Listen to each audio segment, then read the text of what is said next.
오늘 우리가 읽은 이 말씀은 예수님의 비유 중에 14번째에 해당되는 그런 말씀입니다.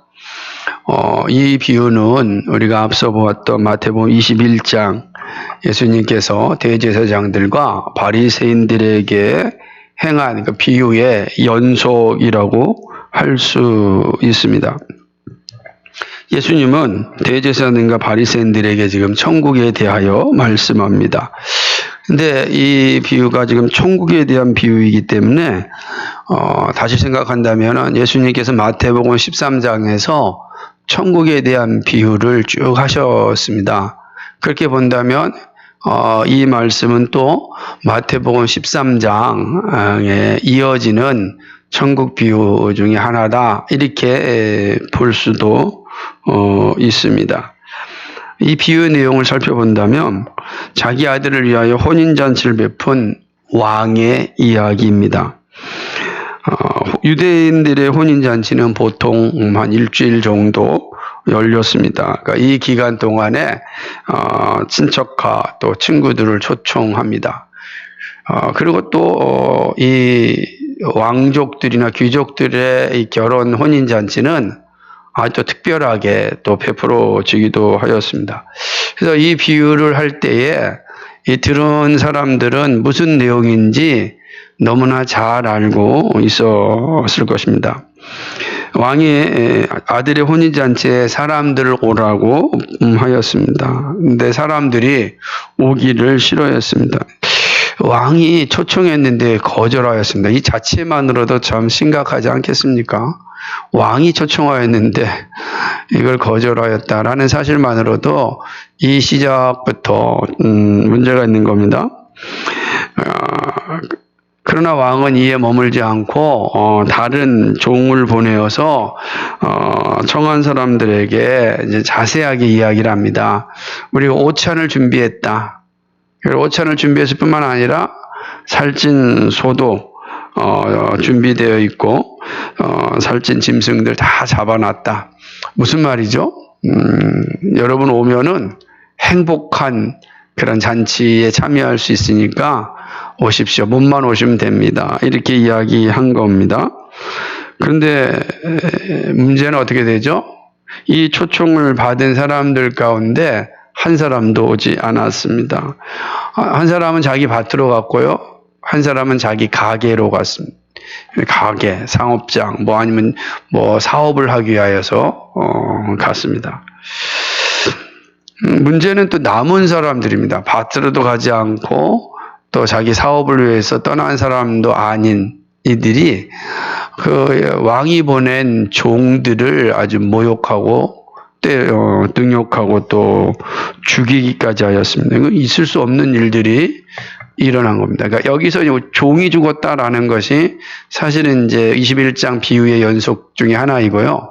천국에 대한 비유는 이제 13장과 연결돼서 좀 살펴볼 수가 있습니다.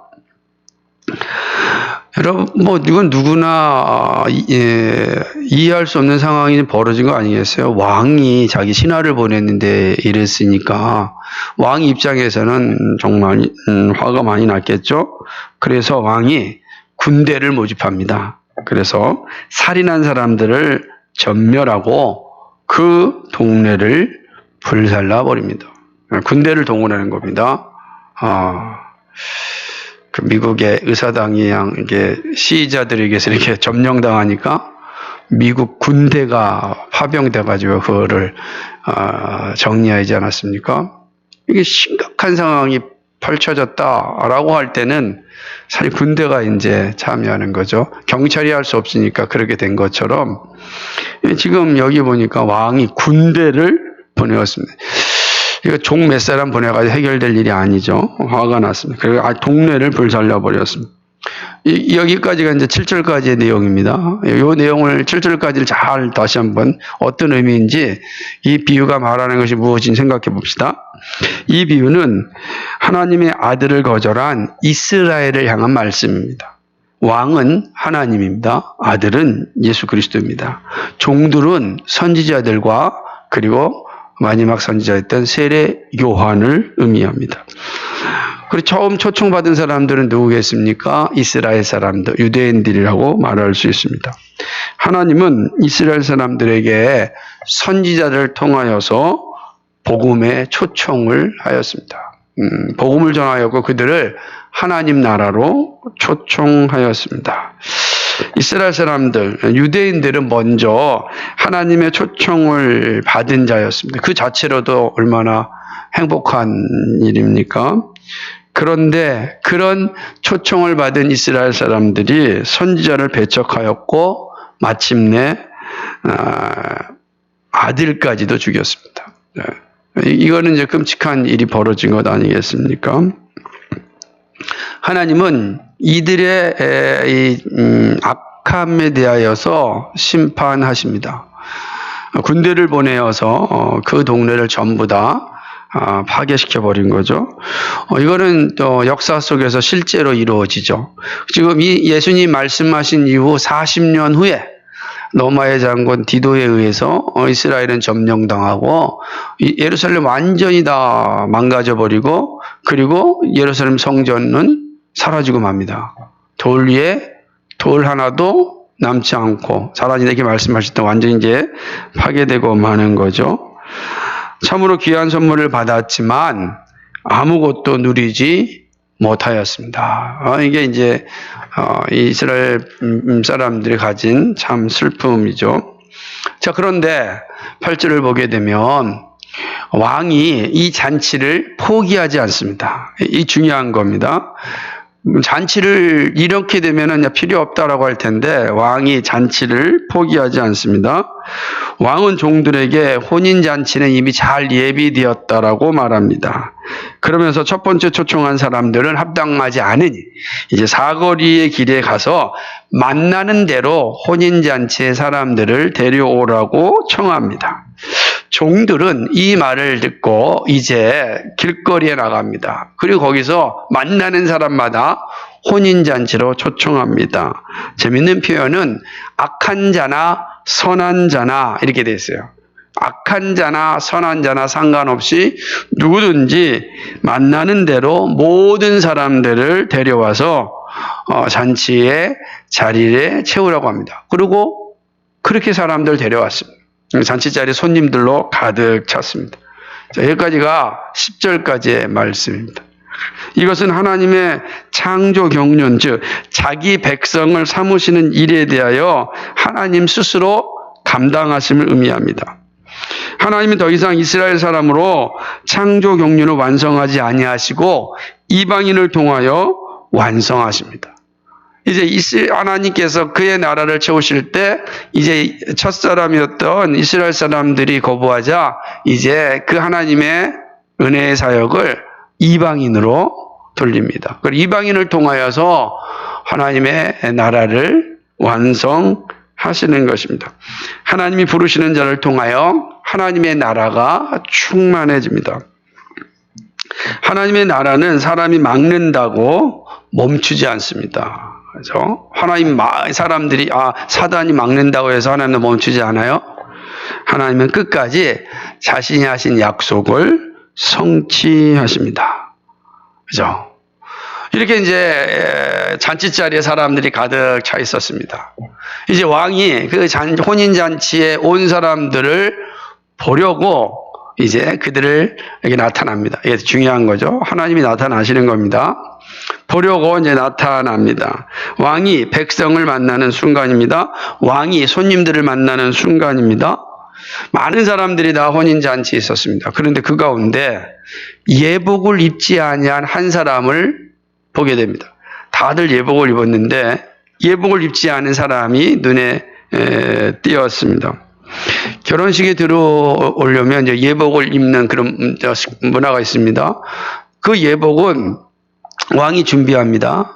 주인이 다 준비해서 들어오는 사람들에게 예복을 다 입힙니다. 참석한 모든 사람들이 예복을 입었습니다. 그런데 한 사람이 입지 않았습니다. 그러자 왕이 묻습니다. 친구요. 이 되게 따뜻한 말 같지만 무서운 표현인 겁니다. 친구요. 어찌하여 예복을 입지 않고 여기 들어왔느냐라고 묻습니다. 그런데 그 사람이 아무 말을 못합니다. 유구무원이라 입이 있으나 말을 못하는 거죠. 아무 말도 못하는 겁니다. 자, 우리 여기서 한 가지 질문이 있습니다. 이 사람은 왜 왕이 제공한 옷을 입지 않았을까요? 그죠? 생각해 보세요. 아니, 다 들어온 사람은 예복을 입었는데 왜 이 사람은 예복을 입지 않고 들어왔을까요?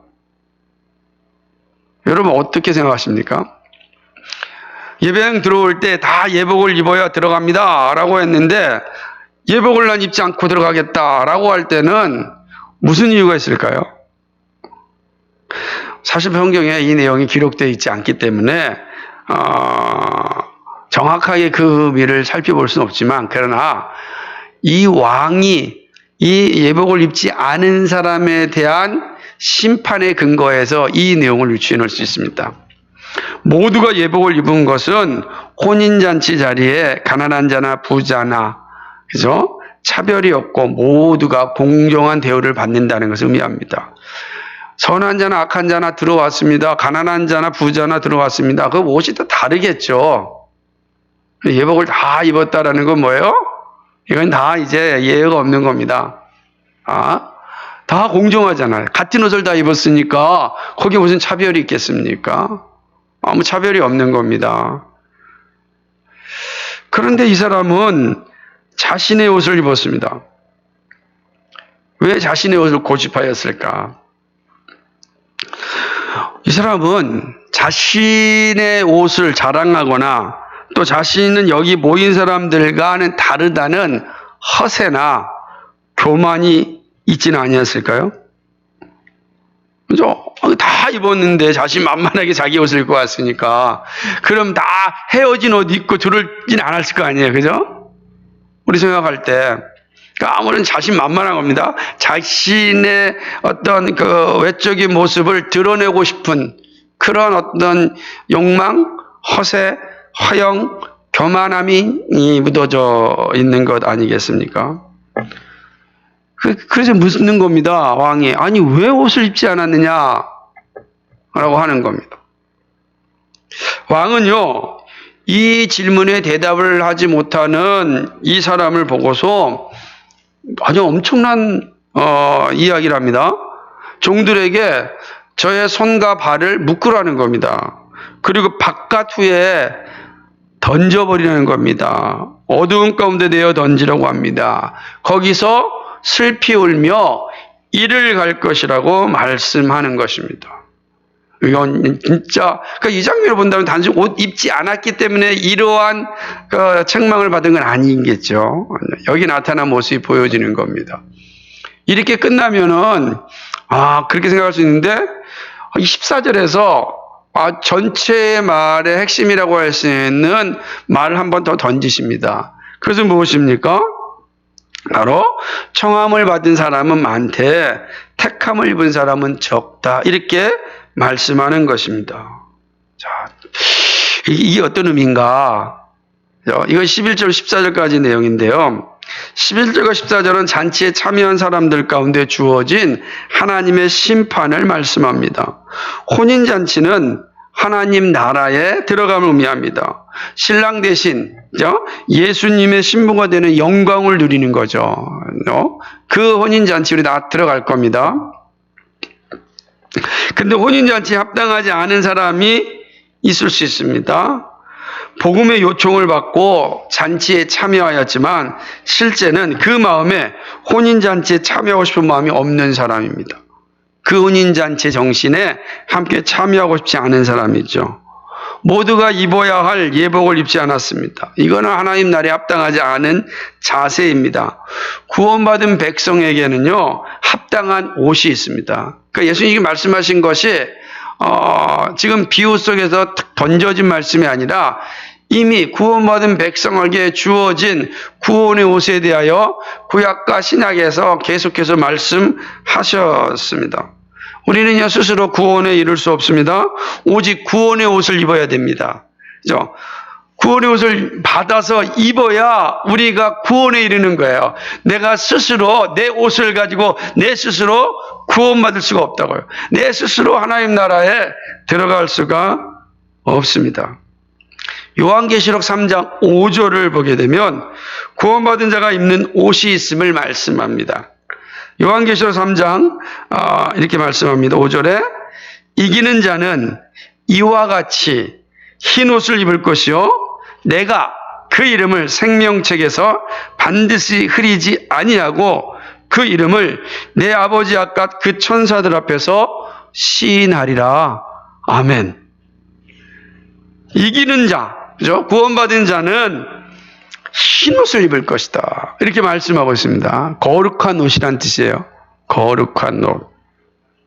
택함 받은 자들이 입는 옷입니다. 바로 구원의 옷입니다. 이 흰 옷에 대해서 이사야 선지자가 이미 우리에게 말씀해 주신 내용이 있습니다. 이사야서 61장 10절 말씀이에요. 아마 찾아보시겠어요? 이사야서 구약성경 61장 10절 말씀을 보겠습니다.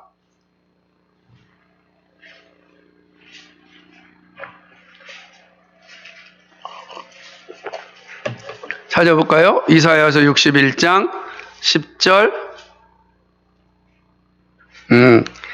같이 읽겠습니다. 시작. 내가 여호와로 인하여 크게 기뻐하며 내 영혼이 나의 하나님으로 인하여 즐거워하리니 이는 그가 구원의 옷으로 내게 입히시며 의의 겉옷으로 내게 더하심이 신랑이 사모를 쓰며 신부가 자기 보물로 단장함 갖게 하셨습니다. 아멘. 구원의 옷으로 내게 입히시며 의의 겉옷으로 내게 더하셨다 라고 하는 거예요. 이게 바로 이제 구원받은 자들이 입는 옷입니다. 누가 주시는 거죠? 하나님이 우리에게 주시는 것입니다. 그런데 그럼 실제로 이런 구원의 옷, 흰 옷을 우리가 입을까? 비유이니까 비유를 좀 말씀하시는 거란 말입니다. 우리가 그러면은 천국 가면 다 흰 옷만 입고 사는가? 그건 아니잖아요. 그런데 무슨 의미일까요, 이게? 구원의 옷, 의의 겉옷, 그리고 계시록에 말씀하셨던 흰 옷, 이것은 다 거룩한 옷을 말합니다. 이 말에 대해서 요한계시록 19장 8절에서 말씀하고 있습니다. 아마 찾아보시겠어요? 여기까지 중요하니까. 요한계시록 19장 8절입니다.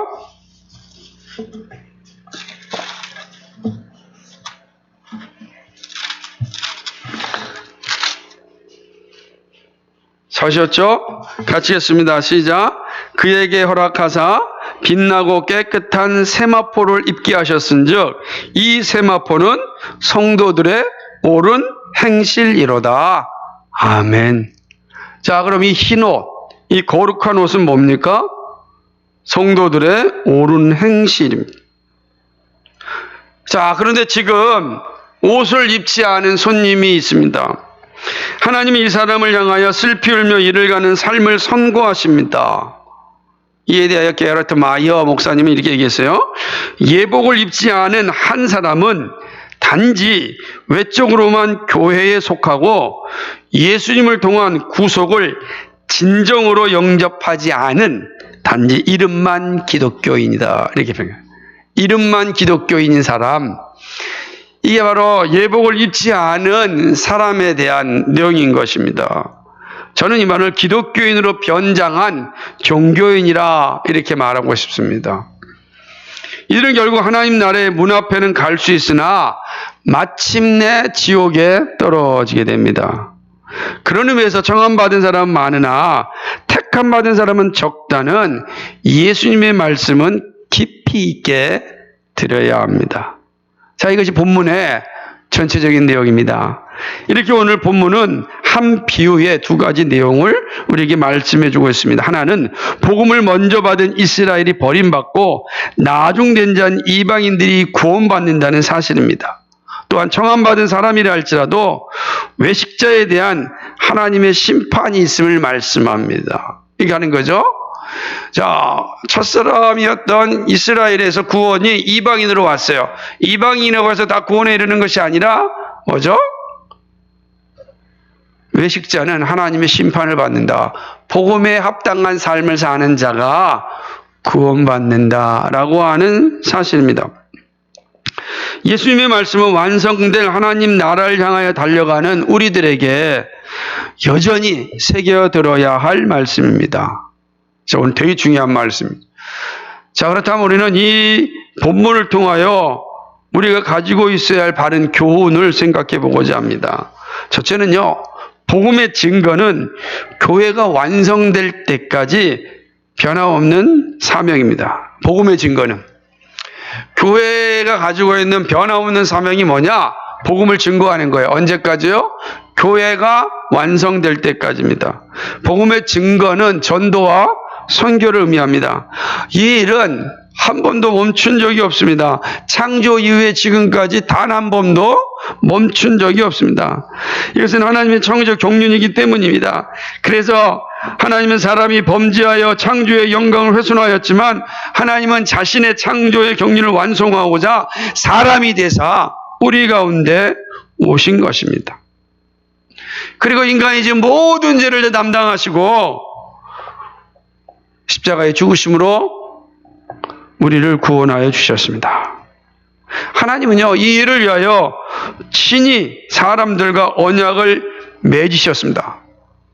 자, 그러니까 이 사람이 타락하기 전까지는 하나님의 창조의 영광 가운데 그 일을 이루어졌다고 한다면 인간이 타락한 이후에는 하나님이 인간과 맺은 언약에 신실하신 거예요.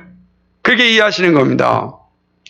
하나님이 언약을 맺지 않아도 되잖아요. 근데 하나님이 이 창조를 완성하시고자 하나님께서 사람과 언약을 맺으시고 이제 언약에 하나님이 신실하신 거예요.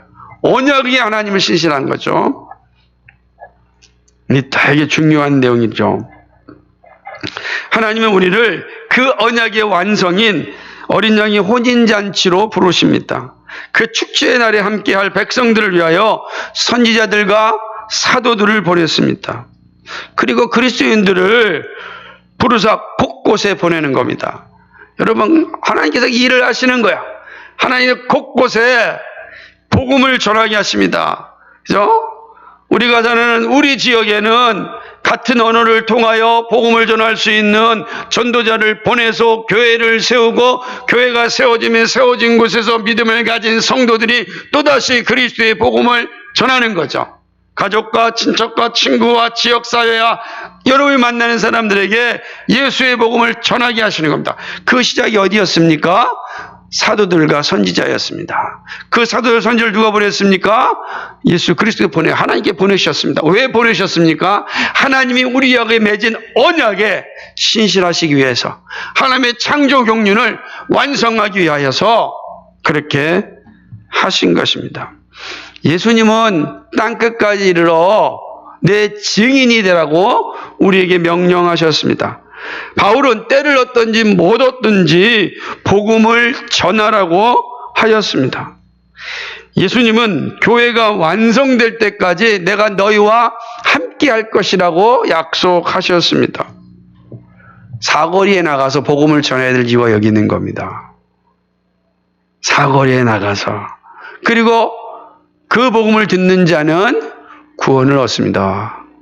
이것이 우리가 오늘 말씀을 통해서 명확하게 인식하고 있어야 되는 것입니다. 두 번째는요, 복음을 들었지만 거부한 사람들에게는 피할 수 없는 심판이 있습니다. 본문이 정확히 우리 가르쳐 주죠.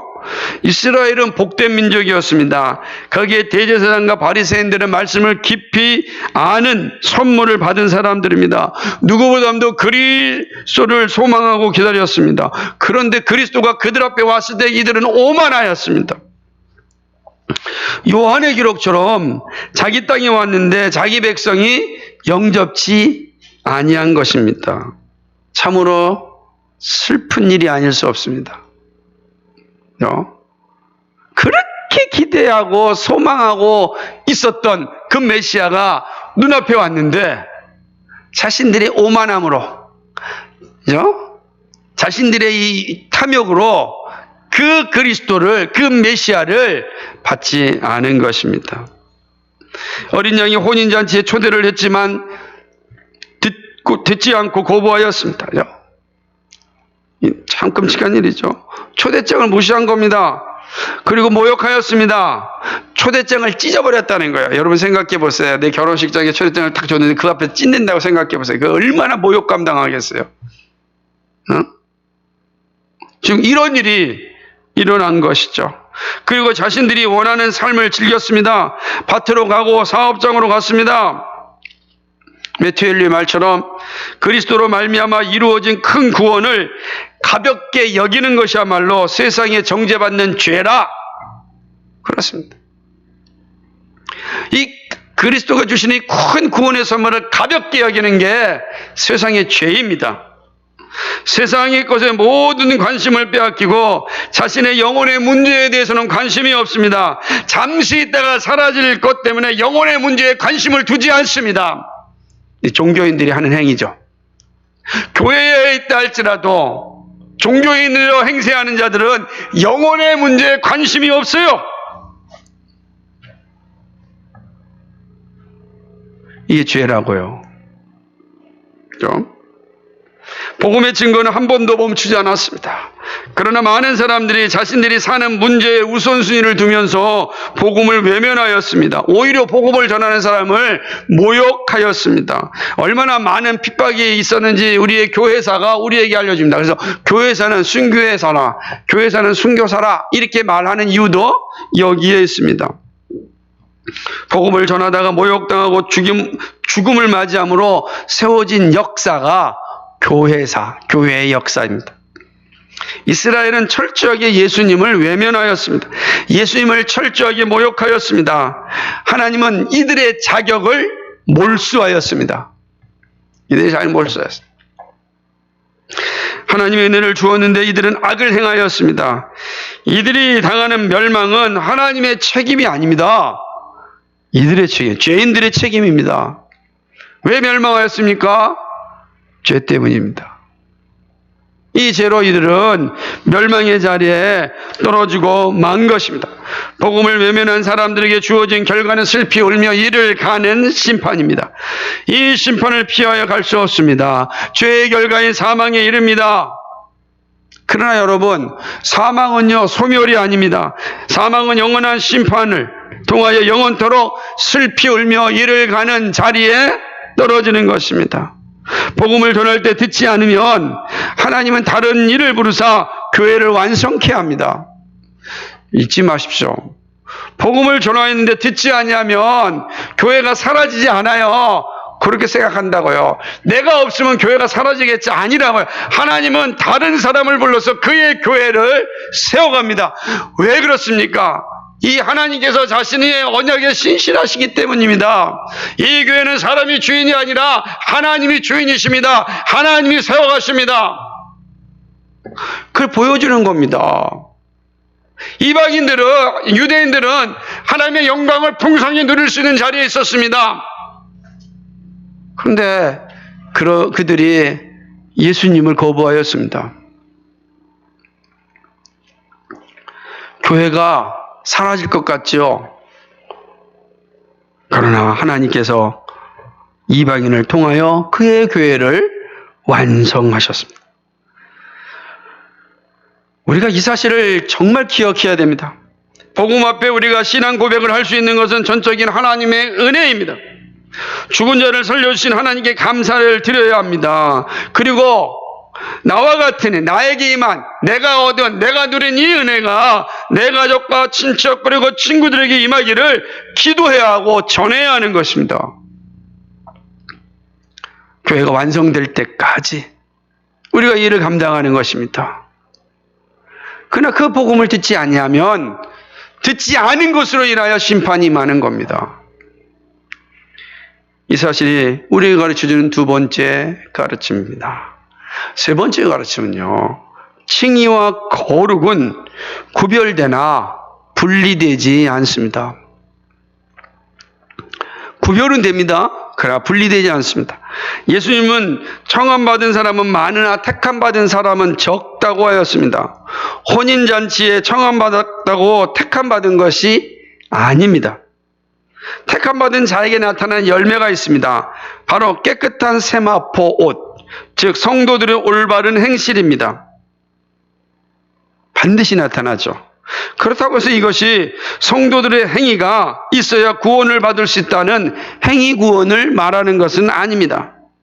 의롭다고 인정받은 사람은 반드시 거룩한 삶을 살게 됩니다. 이로써 외식적인 신앙이 아님을 고백하는 겁니다. 내가 외식적 신앙이 아님을, 내가 종교인이 아니고 그리스도임을 어떻게 드러내는가?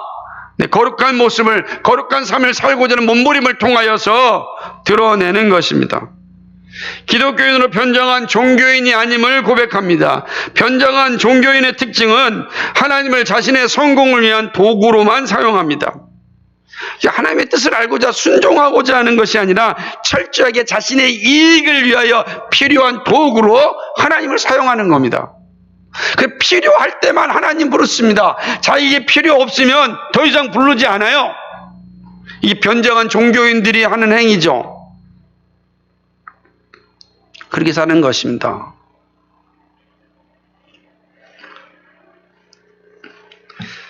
변정한 종교인들은 믿음의 선배들의 신앙 고백도 중요하지 않습니다. 진리를 알고자 하는 열심도 없습니다. 성경이 무엇을 말씀하시는지 집중하지 않습니다. 오직 자신이 성공을 위한 도구 아니면요, 불안한 삶을 해소시키는 그냥 환각제 정도로 사용한다고요. 내가 불안하고 힘들 때 사람들이 환각제 먹고 그냥 마치 잠시 동안 평안을 누리듯이 그렇게 사용하는 겁니다. 한번 하나 울면은 시원하듯이 자기 스트레스 해소용으로 사용한다고요. 필요하죠. 하나님 앞에 우리 모든 걸 다 내려놓고 통곡하고 우리의 문제를 내려놔야 됩니다. 그런데 그 기저에는 무엇이 있어야 됩니까? 하나님을 아는 지식, 진리에 대한 목마름, 하나님의 뜻을 알고 순종하고자 하는 열심, 이게 있어야 되는 겁니다. 예수님은 예복을 입지 않은 자에 대하여 분명하게 심판하셨습니다. 이에 예수님은 산상설교에서 말하기를 천국에 들어가는 길은 좁은 문과 좁은 길이라고 말씀하셨습니다. 교회가 많이 있고 많은 사람들이 교회당에 모여 있다고 해서 택함받은 것이 아닙니다. 택함받은 자에게는 반드시 칭의와 성화가 존재합니다. 그리고 교회가 완성되는 그날까지 교회를 세우는 일에 부름을 받습니다. 그리스도의 충만함이 온 세상에 있기를 온 삶을 다하여 살아냅니다. 그런 것입니다. 우리가 하나님 그러면 의롭다고 인정받았다면 반드시 그 사람에게는 거룩함을 살고자 하는 열망이 생기는 거죠. 이 칭의와 거룩, 이 성화라고 하는 것은 이거는 같은 게 아닙니다. 구별됩니다. 그죠? 알죠?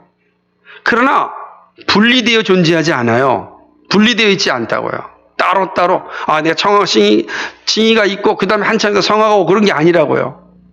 구별은 되지만 분리되지 않아요. 항상 같이 이루어지는 겁니다. 그래서 이 성도들의 거룩한 행실이라고 하는 것은 칭의를 담보하는 거예요. 칭의를 담보하는 겁니다. 이것이 바로 구원입니다. 이것이 바로 택함받은 자의 모습입니다. 우리 안에 하나님을 알고자 하고 거룩하게 살고자 최선을 다하고 죄에 대하여 싸우고 회개하고 진리를 전하고 이웃을 사랑하고 교회를 세우고자 한다면 그것이 바로 택함받은 자의 증표입니다. 이건 아무나 가지고 있지 않아요. 의로움을 받은 사람만이 이웃을 사랑하고 교회를 세우고자 하고 진리를 전하고 진리를 알고자 하고 죄에 대하여 회개하는 마음이 생기는 거예요. 그게 바로 택함받은 자의 증표입니다. 그러나 변장한 기독교인들은 자기 죄에 대하여 회개하지 않습니다. 진리를 알고자 하는 열망도 없습니다. 진리를 알고자 하는 열망이 없는데 진리를 전하고자 하는 열심도 있겠습니까? 없는 거예요. 오직 자신의 배만 부르면 되는 거예요.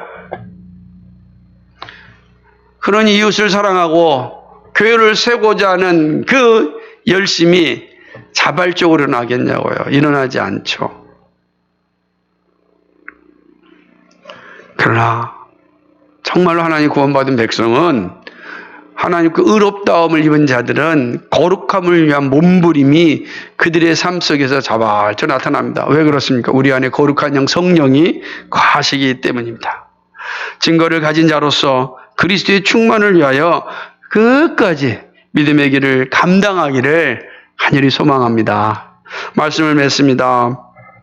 우리는 복음이 이스라엘에게서 이방인에게로 그리고 택함받지 않은 자에게는 하나님의 심판이 있음을 보았습니다. 이게 오늘 이 비유의 분명한 모습이죠. 이방인인 우리가 믿음을 고백하고 있는 것은 오늘 이 말씀이 성취되었음을 보여주는 거죠. 예수님께서는 이 비유의 말씀이 성취되었다라는 것이 바로 우리들이 그 증거입니다. 구원받은 백성이 이방인으로 갔고 이방 민족 가운데 우리가 주는 그리스도시요 살아계신 하나님의 아들이십니다라는 고백을 하잖아요. 이 말씀이 우리 가운데 성취되었음을 보여주는 것입니다. 그리고 청함받은 자 가운데 신앙 고백을 하게 하심으로 택함받은 자의 삶을 살게 하심을 누리고 있습니다. 우리는요, 감당할 수 없는 놀라운 은혜를 받은 사람들입니다. 비록 여전히 말씀을 조롱하고 교회를 비방하는 사람들이 존재합니다. 존재하고 있죠. 우리의 실수도 있고 본래적으로도 그렇습니다. 그러나 하나님의 계획 가운데 우리를 부르시고 택하여 주셨습니다. 오늘도 교회를 세우고 하나님의 나라를 완성하라고 우리를 부르셨습니다. 살게 하십니다.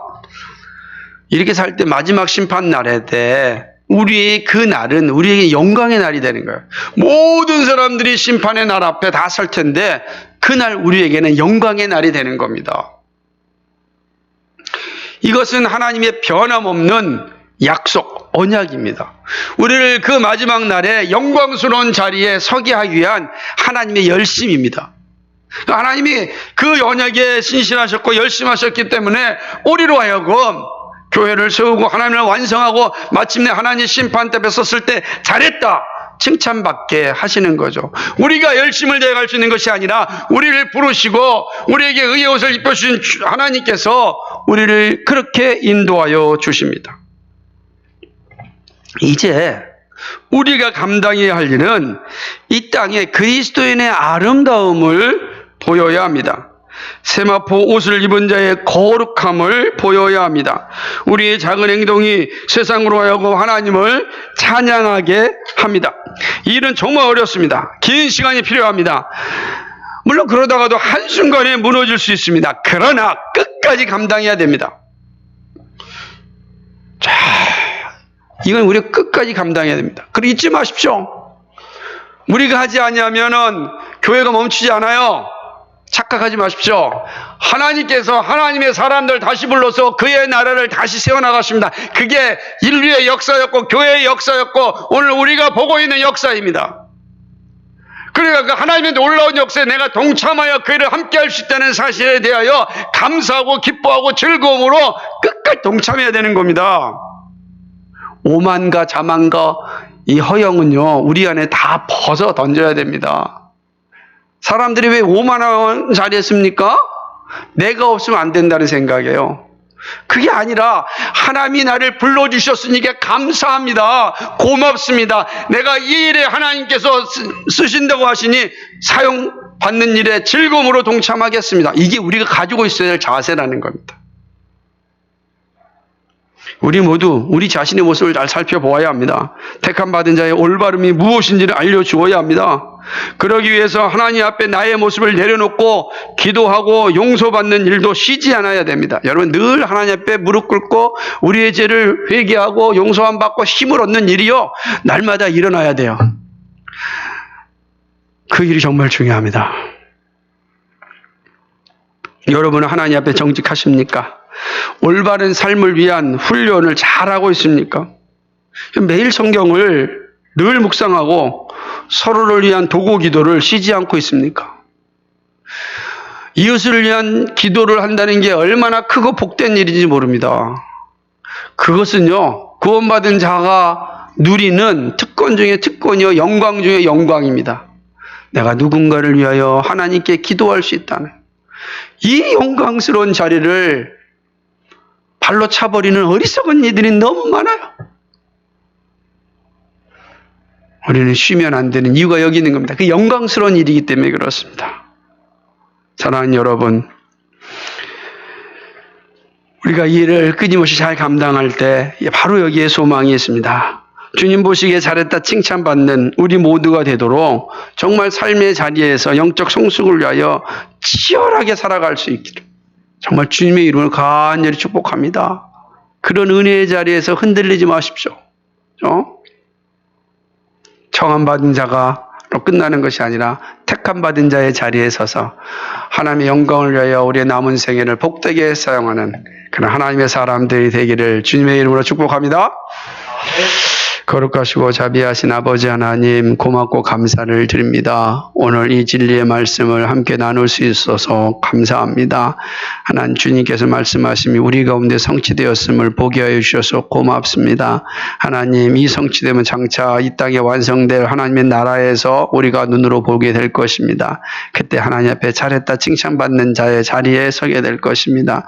하나님 아버지, 그 은혜의 자리에 설 때까지 주님께서 부르신 부름의 상을 위하여 하나님 최선을 다해 살게 하여 주옵소서. 아버지, 우리가 무엇이 간데 교회를 세우는 일에 쓰임받을 수 있겠습니까? 우리가 무엇이 간데 정말 하나님의 영광을 나타나고 진리를 전할 수 있는 자격을 얻을 수 있겠습니까? 우리가 무엇이 간데 정말 하나님의 살아계심을 증거하는 자가 자로 쓰임받을 수 있겠습니까?